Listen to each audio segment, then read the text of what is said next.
Selamat sore wanita-wanitanya Allah. Sore ini kita berjumpa kembali. Kita akan memulai ibadah online kita sore ini. Dimanapun kita berada, biarlah kita disatukan dalam hadirat Allah. Kita ada dalam satu kasih, ada perlindungan, ada kekuatan yang dari Allah kita. Sebelum kita memulainya, mari kita akan berdoa terlebih dahulu.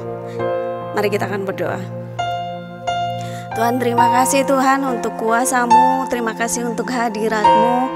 Sampai dengan hari ini Tuhan, Kau terus pelihara kami, Kau terus beri kami kekuatan Tuhan, sehingga kuasa-Mu terus nyata Tuhan dalam kehidupan kami.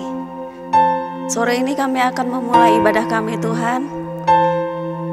Biarlah Roh-Mu terus Tuhan melingkupi kami Tuhan dengan kuasa-Mu itu Bapa. Dalam nama-Mu Tuhan kami Yesus Kristus, kami berdoa dan mengucap syukur. Haleluya Tuhan. Amin.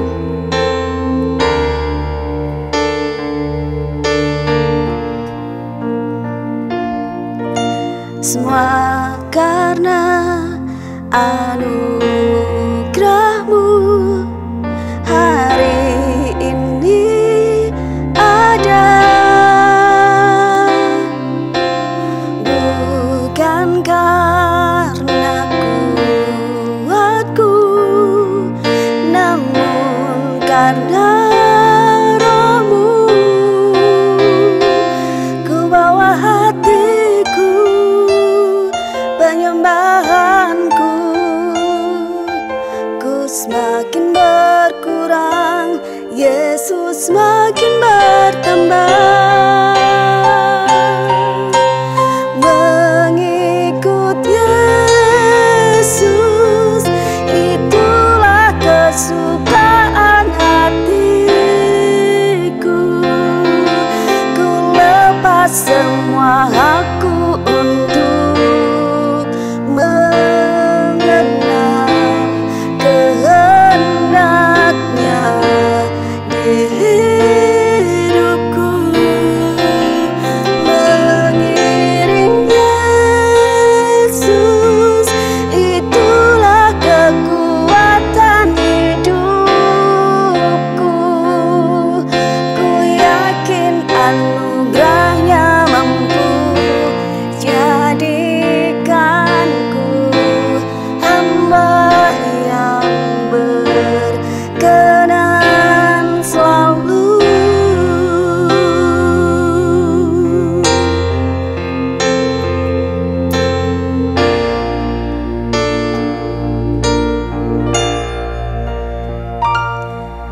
Semua karena anugerah-Mu hari ini ada, bukan karena kuatku, namun karena Roh-Mu. Ku bawa hatiku, penyembahanku, ku semakin berkurang, Yesus semakin bertambah. Mengikut Yesus, itulah kesukaan hatiku. Ku lepas semua hakku untuk mengenal kehendaknya di hidupku. Mengiring Yesus, itulah kekuatan hidupku. Ku yakin anugerah-Nya mampu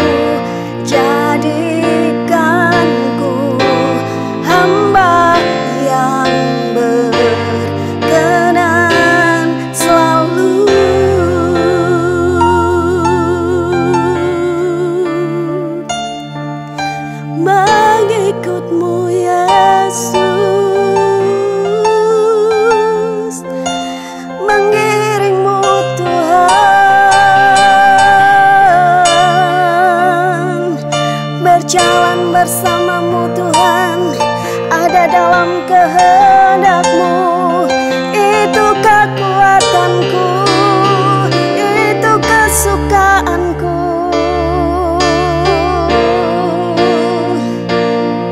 Terus bersamamu Tuhan, terus mengiringmu Yesus, terus mengikutmu Tuhan. Jadikan kami menang Tuhan, mengikut Yesus, itulah kesukaan hatiku. Ku lepas semua hakku untuk mengenal kehendaknya di hidupku. Mengiring Yesus, itulah kekuatan hidupku. Ku yakin anugerahnya mampu jadikanku hamba yang berkenan selalu. Ku yakin anugerahnya mampu jadikanku hamba yang berkenan selalu. Ku yakin anugerahnya mampu jadikanku hamba yang berkenan selalu. Terima kasih Tuhan, mampukan kami Tuhan jadi hamba-hamba-Mu yang terus berkenan Tuhan dalam kehidupan kami di dalam Engkau Yesus. Sebentar kami akan mendengarkan firman-Mu, biarlah menjadi kekuatan dalam kehidupan kami dapat lakukan dan terapkan Tuhan dalam kehidupan kami Yesus. Berikan hikmat, berikan kuasa untuk hamba-Mu yang menyampaikan firman-Mu, dan kuasa-Mu terus ada. Dalam nama-Mu Tuhan kami Yesus Kristus, kami berdoa dan mengucap syukur. Haleluya Tuhan, amin.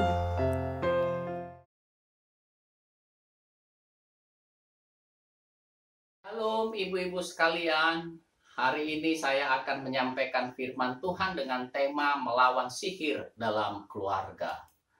Di dalam 1 Samuel 15 ayat 23 firman Tuhan berkata, sebab pendurhakaan atau pemberontakan adalah sama seperti dosa bertenung atau sihir, dan kedegilan atau kekeras kepalaan adalah sama seperti menyembah berhala dan terafim.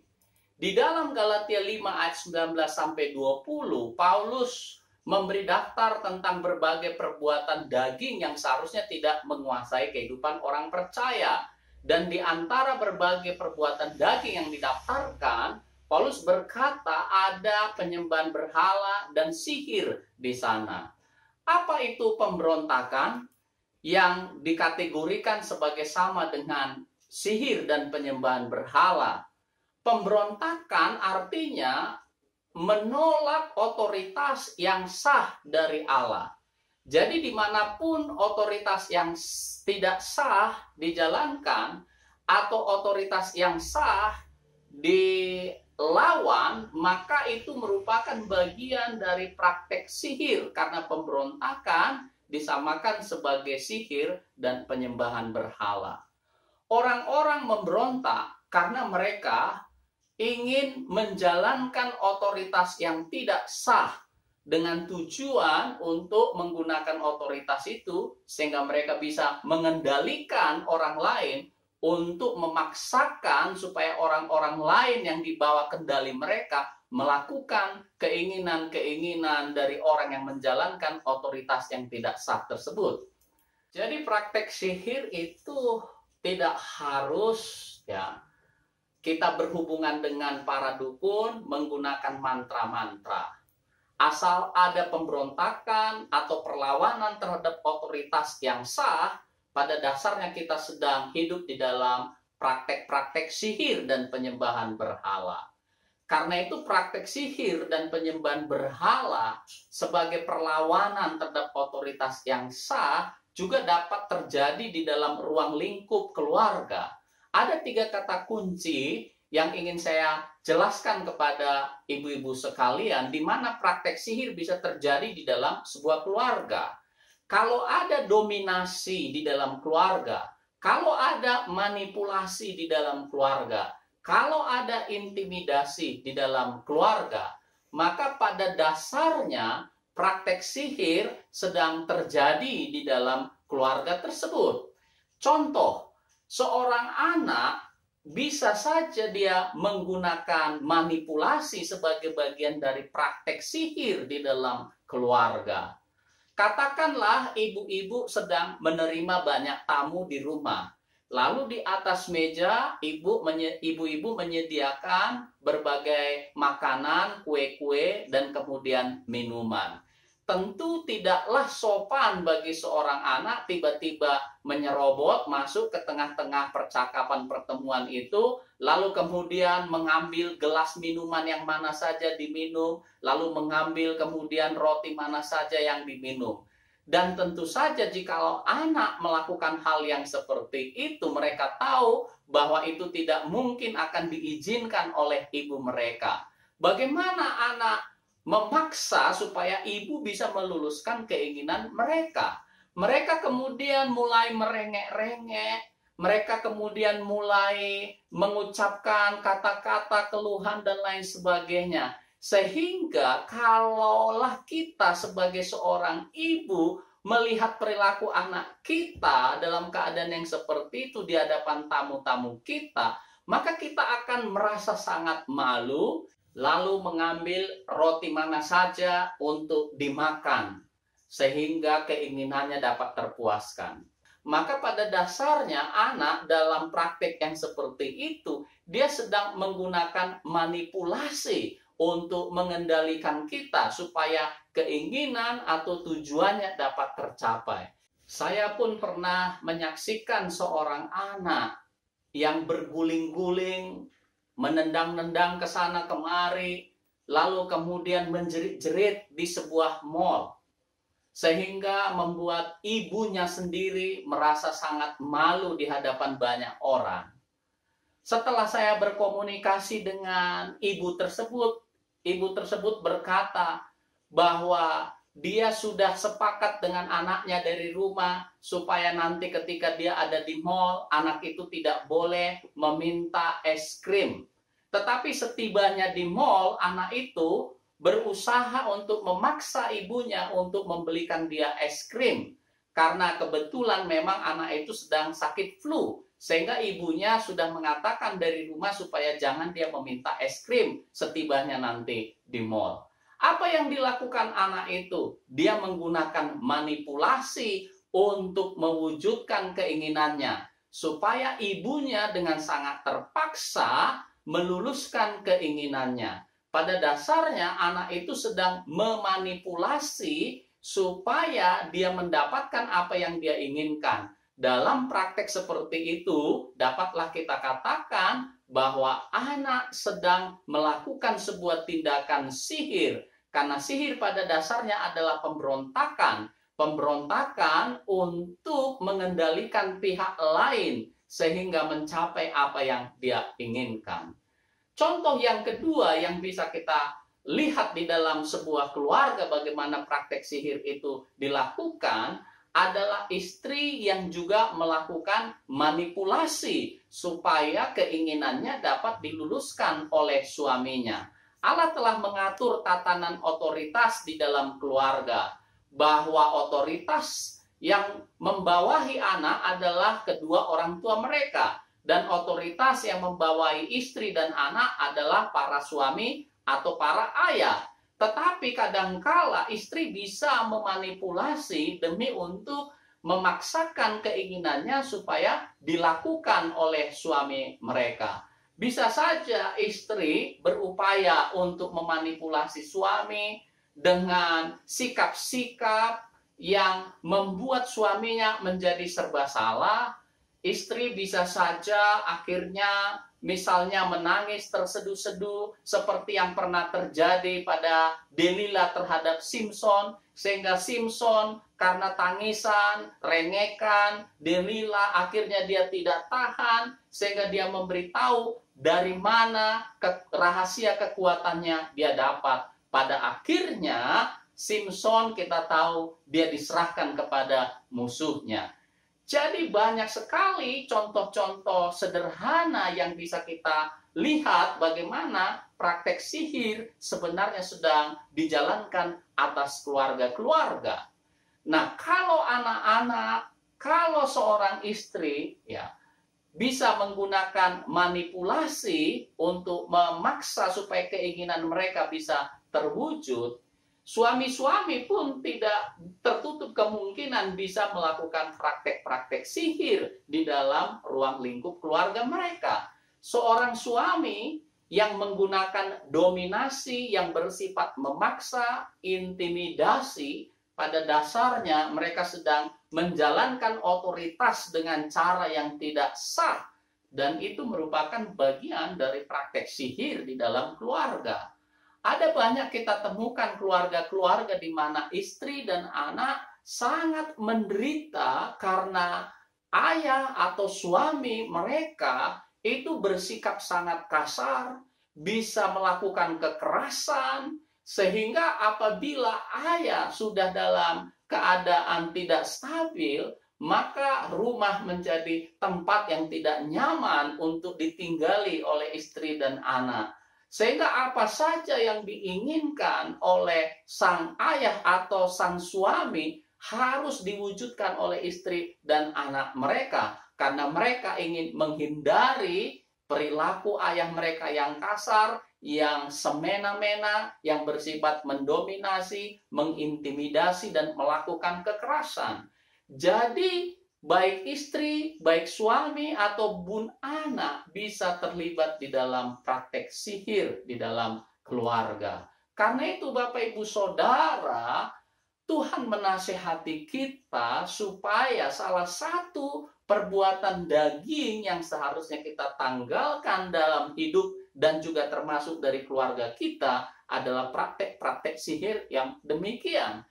Di dalam sebuah keluarga sebenarnya Tuhan sudah mengaruniakan bagaimana berbagai perbedaan pendapat, keinginan ya dapat diwujudkan, yaitu dengan cara setiap anggota keluarga diberi kesempatan untuk berbicara dari hati ke hati, dan kemudian mereka bisa bersama-sama berdoa, membuat kesepakatan-kesepakatan yang baik di bawah pimpinan Tuhan dan terang firman Allah atas keluarga.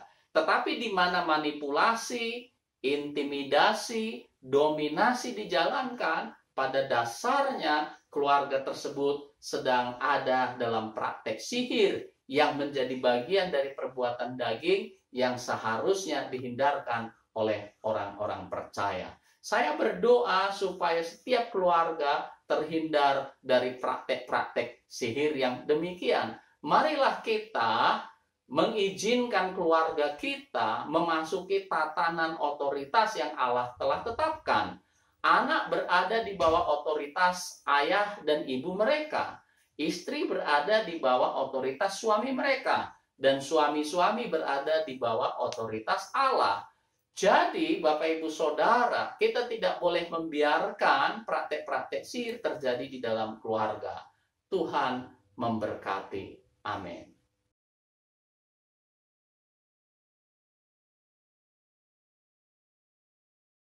Mari kita mengangkat tangan kita, saudara, untuk menerima berkat dari Tuhan. Tuhan memberkati dan melindungi engkau sekalian. Tuhan menyinari engkau dengan wajah-Nya dan memberikan kasih karunia-Nya. Tuhan menghadapkan wajah-Nya dan memberikan kepada engkau sekalian damai sejahtera. Kekasih-kekasih Allah, tetaplah di tempatmu. Berkat Allah akan turun ke atasmu ketika engkau hidup dalam anugerah dan pemeliharaan Tuhan. Karena kasih karunia dari Allah Bapa di sorga, cinta kasih Tuhan Yesus Kristus, dan dengan persekutuan Roh Allah yang kudus menyertai saudara saat ini, hari ini, dan terus kekal sampai fajar Maranatha. Tuhan memberkati saudara sekalian. Haleluya. Amin.